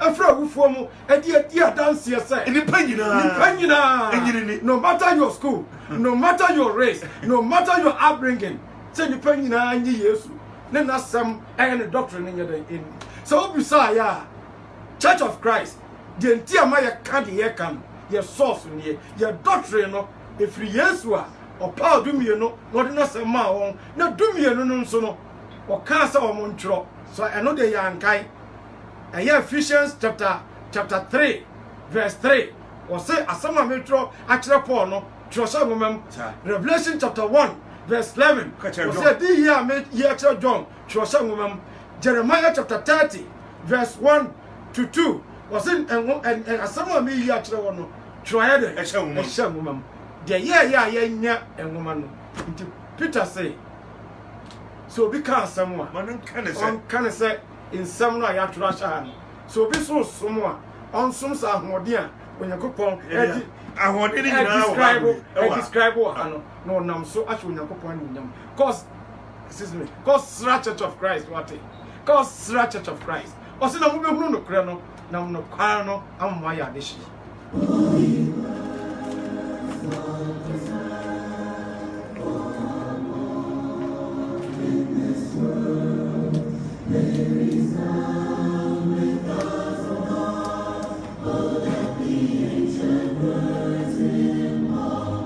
also for second Church of Christ and also for hitipe unia brenya who say about Facebook live no so ba me say there obeba aba be say I responded to what also for you no question now the buy no this is we are very special because the question I spend the whole episode special tell see a man special treatment na yari no the case no na for surgery there is 7 hours there 7 hours surgery mo also na ye homo mo Facebook no so but answer na no ye member e be bie ahomana tu ahomana tu na mo afre 703 659 0625 703 659 0625 mo frɛ na ye jemo semisa UK for also 020 8133 0625 020 8133 0625 mo frɛ na mo fa mo semisa emra ebeken kan omo de comments abano mo hwe yen set Morocco de bia wo baso ye da se bo abaso Phoebe passing cancer Isaac Chemate Teresa Badu Thomas Nyako Raja Martin Yachiao George Adom hey me bay Sylvia Hasford Sylvia Nana Benanchiwa me bay Stephen Ananefia Law Steve Chochro Abu Nyajesen Terry Makwete Moso Prince Zemfio say Nyame Shramu nyina we are blessed by this message. Obedo also God bless brothers, God bless you all. Brooklyn is awful. Brooklyn is awful. Terry Makwete said, Daddy, please, I would like you to help me understand this. The 12 disciples became apostles through the Holy Spirit baptism in Acts chapter 2. And Paul too had his on his way to Damascus. Please, my question is, can I say Cornelius, who spoke tongues, gift of the Holy Ghost, is also an apostle? No. He is not. No. Or not the fair Gentile na converter Onyankopon use no e dey a convince Jew for the say said omunya hon kronkron of Pentecost da no saa na amamemu for so iden enye bi saare ntino so amamemu for no ba be no mo asom a mo nsi on den e kwai say honhom no a Jewfoɔ no nya no saa na maame mu fo so ayɛ de nya ɛno nti na colonial suefoɔ no yɛbɔɔ wɔn suo no sasa ade a na esi kwan ya no sɛ etwa sɛ biribi si na yɛde convince Jewfoɔ no ɛma wɔn ma kwan pene so sɛ ɛnnɛ amaame mu fo no so yɛtumi bɛ ne wɔn yɛ den ɛsom Nyankopɔn ba nyame enti na kyɛ sɛ ɛno firi hɔ no na de aka yɛ subo a ɛsɛ wɔbɔ ɛde nya bɔne fefiri ɛde nkwagye. Yo, Terry McQuater, or say, so for you are no. Elijah, or so for Elijah Bannon. So for you are no, or say, there be Cornelius now in your apostle. Samson Owedu, or say, good job. God bless you for feeding us. On the sort of programs in Yamistrano. Hannah Owusu and I'll say, yes, indeed. Frank. Said Morocco, I said, nice message. That's it. Samson Road na Osaka was a good point. I think it's maybe a would change it more. I think say you Morocco Abba so Onia Morocco. No, I do. Yeah, so now whether we can say maybe some kakra and family would say and one also. Okay. Say I say me someone if you have something you can say maybe some kakra. Bisa. There were any no be a would say more na ebinom ayɛ ɔmo agyere sɛ wɔwɔ nsɛmbisa kɛseɛ paa wɔpɛ sɛ wɔbisa mo na wɔnya ntiaseɛ sane sɛ nkyerɛkyerɛ no ɛpo so wɔn yie paa Okay.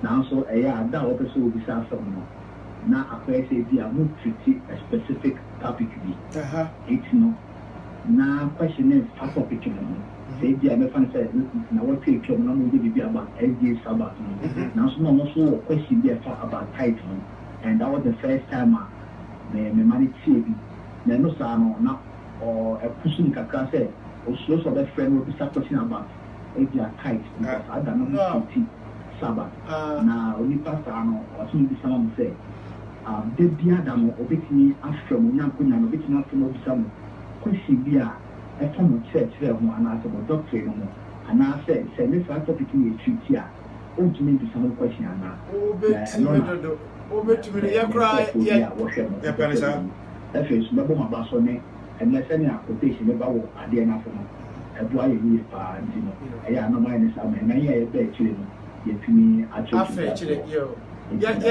yɛsɛ da ase ayi ka kyerɛ wɔn nkurɔfoɔ no sɛ yɛkyekye topic biara na ɔhunu sɛ mu da hɔ sɛ na obiara nya misa a yɛamfrɛ yɛ a ɔmo misa de ɔmpɛ sɛ ɔmbisa biara afei nso yɛpɔn so a ɔpɛ sɛ obisa yɛ biribiara a brɛkom sɛ yɛ wɔ hɔ na ankasa nso yɛ hɔ wobɛtumi de yɛ number ama wɔn ama ɔmo afrɛ yɛ why nti time biara yɛtikyi topic biara sabat tight koraa deɛ sɛ adventism na yɛtikyi ɛno amu na wɔka ho dadeɛ ho nti mana ha no sɛ yɛnduru hɔ na wobɛbisa yɛnduru hɔ a bisa yɛtwam nkora a bisa why? Onya Samu Wusu, I say good job. God bless you. Anthony Hasford, I say we are watching you live. Phoebe Okran, I say thumbs up.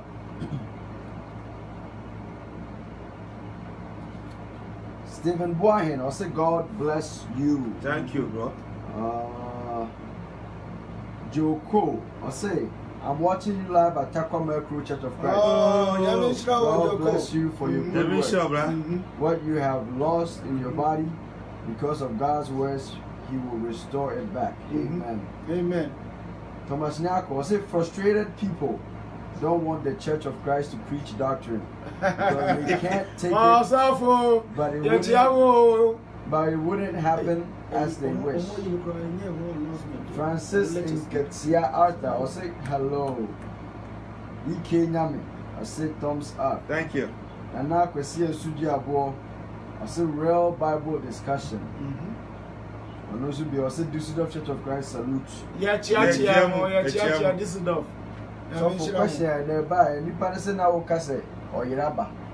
Say Yankopɔn nipa mienu hye yefunu mu na wayi baako agya baako Yankopɔn wonye yi mu ana say wiase wabo nipa bi na obi de edi abo di tiri so no do ye dan ya yira na obeyira but Romans chapter 9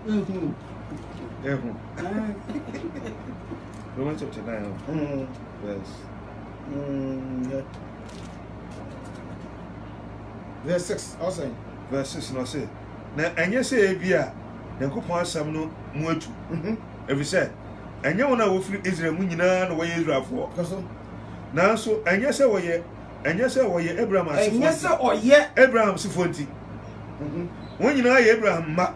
Na mu kan ye. O say nanso enye say oye Abraham asifo nti. Won nyina ye Abraham ma. So kaso. Na mu Isaac mu and over frɛ wasifo Argentina ye wo Isaac ne ba kono design eso ya now say Isaac mu na nyame be yi na sifo ade Ishmael sorry so ye be yi Nyankopon asifo efri Isaac mu Argentina nkola na ye mie no Argentina ba akomu na obe yi na yi efri koso I say any say enye hunam mma ene no ne Onyankopon emba what nye obi a ya wo honam bia na ye nyame ba koso na mum bo hyemma no nam na wo bu won asefo bo hyemma no ene onyame bu on say wo mo ye ne dia ba asefo koso efise wo hye asam no ni afede sese maba na sere enyo oba koso na enye yenko na Rebecca nso ene oba akofo a oni ye eja Isaac no nyinsere ye na onya nwoma no na onya nye papa ana bone nkola na se ye funu mu a wo mu ma wiase e ma ya nsuma se kosensu obre mo se menko se oni akola we onya mato watwene e na akola we kosensu obre no okọ wo de me po asem se na nkola no bia nye papa ana bone aso tie de nyamenka de be no Nyankopon trim a oboni yimu eso no atena ho what de be no Nyankopon trim a wabọ enyiyimu eso no atena ho na emfiri nnwuma mu etinya adwuma a waye ene nyame ba faso apeki wo de ntia me da nyame ase no koso na mum enam ne frɛ no sunti what eti otu hu ana oje so na abai no se majo enu ani nti hu no na Church of Christ what one asempa no frɛ koso wase ne sɛ openi no boso makuma no what enti wakana se moto won a omo betie hu no aba no baako de ontie no obesom de oyeden otie ye koso sɛ de watwere sɛ me do Jacob Nyankopon se me do Jacob na me tane Yesu na me tane Yesu ontumi bisa why did you wo da kwakwa no verse 40 enti efe beka sɛ ade a entine wo Nyankopon ho ne Nyankopon kra oyomfe Davida Nyankopon se de ya mutakeka no Nyankopon oyomfe koso no osi Moses sɛ o ka tire Moses sɛ de me hunu mɔbɔ no ara de me hunu mɔbɔ ɛna me hunu mɔbɔ de me yemba hihye no ama no ara me yemba hihye me ama no ɛna me yemba hihye no ama no utimi fa no kokɔ to bia koso ɛna na emfiri de ɔpɛ ɛna na sese no si etrusu wa ɛnyɛ wo pɛmu na am etrusu wo ana de otumrika no ana de oyiri no otumrika na mom efiri Onyankopon wa ohunu mɔbɔ no wo se wo kofi me hu mɔbɔ koso na atwere ne si Pharaoh sɛ na atwere ne ka tire Pharaoh sɛ yere nti na wo Pharaoh na mema wo so sɛ mema koso ma wo bu afu asiri mu akoma sɛ meyi me tumi edi wo na me dia exhibit me tumi eti Pharaoh ne bu afu ene na koma aprim no na emanyame kwa ama na hwo no tanga the cratch power koso no wo bo me din asase na ama kwai ami abebo me din wo de ba asase nyina so de opere no nyame hwo no koso ene na de opɛ ene ohunu mɔbɔ what eti nenie conclusion is say do Nyankopon opɛ ene ohunu mɔbɔ na de opɛ ene o ma na kuma ɛyɛ den ena de opɛ so no ma na kuma ɛyɛ den depending on wo de obeye na nyame abu oso watu hu so obi amra oti ya no so enye hu bia ye koy oyi wo firi mu no eti Onyankopon wa ye ne niema nyina yie eti utiri ye yie no to hu no na wo Jesu na obadia obadio se o de nyame asepa eti Onyankopon yi mu mra ena odi ye aduma the law of exclusion na the son of perdition no ma hwehwɛ na yɛn kan ho na yɛmfa nkɔ awie.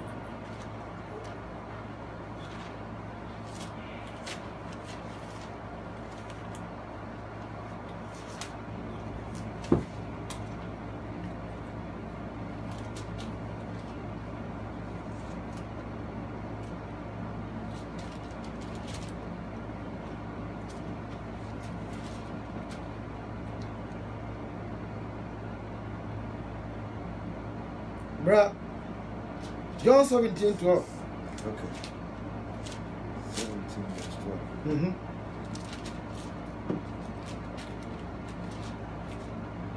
I said, Mm-hmm. me wo one channel. Me do won mi sie udi mu. Won a wo do won ama me no. Koso, Ma me won. ma he won so ha. Sa na won mu bi a nyira No mu bi anyira, sansa ma he won so. ji oyira ba no. Ji di oide. Wo yira Die obayira no obayira. Afeye he. 2 Thessalonians chapter 2 verse 3. Oyira ba no you should be us at also be 1 Timothy chapter 6 verse 9. 2nd Test chapter 2 verse 3. I said, Mama obiara ndada ho. Bibiara fam. Every say eremma. Jisa owoya obawo no abansa. No we you nipa onim renedi. O say ba no. Son of perdition. Ya ono no. Ya declare no redundant. Declare ni say obesay. O oye den obesay. O say. 1 Timothy 6:9. Na wana opɛ wɔn ho anya no hwe sɔhwɛ ne afidie ne nkwasea akɔnɔ a ɛnyɛ nipa na ɛtwe wɔn kogu ɔsɛyɛ ne ɔyera mu Saa ɔsɛyɛ no ɛyɛ perdition no.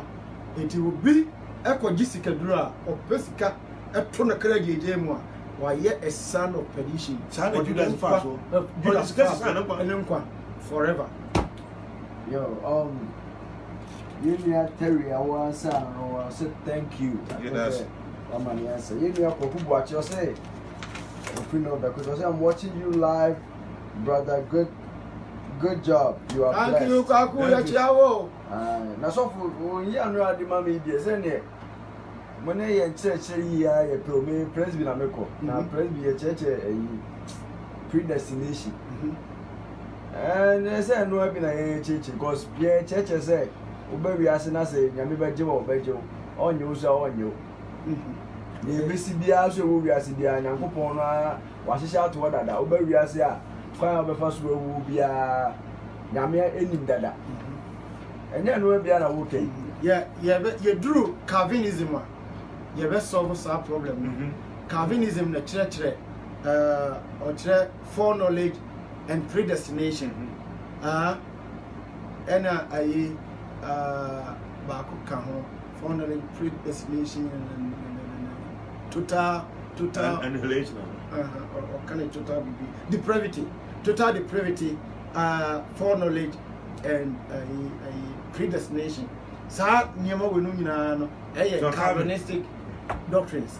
Na difference e wo mu no say onyankopɔn ka sɛ Kofi bɛyira ɛfa nkwaje ho a on ka sɛ Kofi bɛyira nemo Kofi no na bɛpre na yira isan sɛ onyankopɔn ɛma asɛmpa ne kwan ɛbɛda hɔ sɛ enka Kofi betie na onya nkwa but Kofi awanyi so ubu no sabe nkwase asɛm so da sɛ nti wobɛyira na afi the Church of Christ for ɛkyerɛ ne sɛ church no ne biaye anyame yi so obɛgye nipa nyina nkwa it is obi nya kwa kɔ church ne mu a ɔbɛbɛ yɛ nipa onyankopɔn predestined sɛ ɔbɛnya nkwa ɛwɔ hefa church no mu sasa church no ɛna nyankopɔn nkwaje nhyehyɛ mu no ɛyɛ biaye a wɔ yi sɛ wɔn mu anya nkwa nyina na wɔn ne bɛyɛ dɛ yɛbɛhu wɔn so nti so obi ba church no mu a na kyerɛ sɛ ɛte sɛ deɛ onyankopɔn firi ewiase ase firi ayi no to sasa church no na ofiri wiase ayi ase firi eyi si hɔ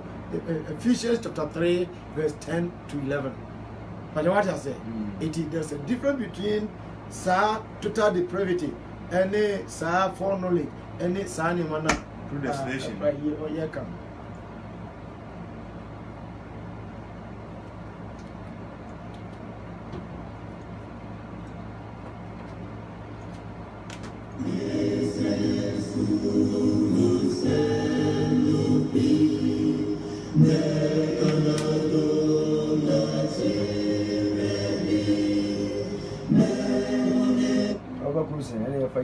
Yo, adolfo Church of Christ.